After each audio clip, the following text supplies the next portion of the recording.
នៅភូមិខ្មែរមួយដ៏ស្ងប់ស្ងាត់មានលោកយាយម្នាក់ឈ្មោះស្រីគាត់រស់នៅយ៉ាងសាមញ្ញក្នុងផ្ទះតូចមួយរបស់ដែលសំខាន់បំផុតរបស់គាត់គឺឆ្នាំងដីមួយវាមើលទៅធម្មតាណាស់តែមានអាចកំបាំងមួយរាល់ព្រឹកលោកយាយស្រីតែងតែដួសបាយពីឆ្នាំងនោះគាត់តែងតែចែករំលែកបាយមួយចានទៅអ្នកដំណើរថ្ងៃនេះលោកយាយបានជួបលោកពូពេជ្រជាអ្នកដំណើរម្នាក់ដែលហត់នឿយ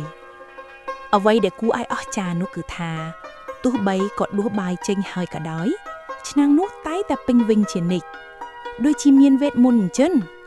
ក្មេងស្រីតូចម្នាក់ឈ្មោះចម្ប៉ាបានលបមើលសកម្មភាពរបស់លោកយាយស្រីនាងឆ្ងល់ណាស់ថាហេតុអ្វីលោកយាយមានបាយច្រើនម្ល៉េះហើយតែងតែចែកឲ្យគេពីចចាមអារាមក៏បានលិចលឺដល់ត្រចៀកលោកវិធូ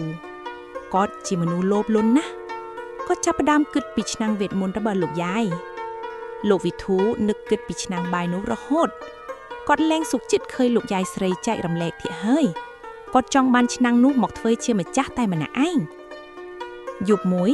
លោកវិធូបានលបចូលទៅផ្ទះលោកយាយស្រីគាត់គិតថានេះជាឱកាសរបស់គាត់ក្នុងការលួចឆ្នាំងគាត់បានលួចចូលទៅក្នុងផ្ទះហើយបានលើកឆ្នាំងដីនោះដោយប្រុងប្រយ័ត្នបេះដូងគាត់លោតញាប់ដោយក្តីលោភលន់ពេលទៅដល់ផ្ទះលោកវិធូក៏ចាប់ផ្ដើមដួសបាយពីឆ្នាំងនោះយ៉ាងលឿនគាត់ចង់បានបាយទាំងអស់សម្រាប់ខ្លួនឯងតែអកុសលឆ្នាំងនោះក៏លែងមានវេទមន្តទៀតហើយវាคล้ายជាឆ្នាំងដីធម្មតាគ្មានបាយទៀតទេគាត់លោភលន់ពេកក៏បាត់បង់ទាំងអស់ព្រឹកឡើងលោកយាយស្រីភ្ញាក់ឡើងហើយរកមិនឃើញឆ្នាំងបាយគាត់សោកសៅណាស់ព្រោះលែងមានបាយចែករំលែកទៀតហើយក្មេងស្រីចម្ប៉ាបានឃើញលោកយាយសោកសៅ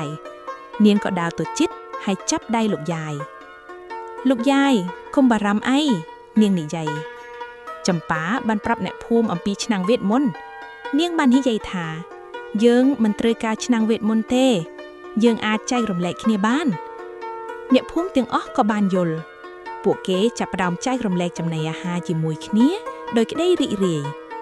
លោកយាយស្រីក៏ញញឹមឡើងវិញដូច្នេះភូមិទាំងមូលបានរៀនមេរៀនដ៏មានតម្លៃមួយភាពលោភលន់អាចបំផ្លាញអ្វីទាំងអស់តែការចែករំលែកនិងសេចក្តីស្រឡាញ់ធ្វើឲ្យចិត្តពេញបរិបូរណ៍ជានិច្ច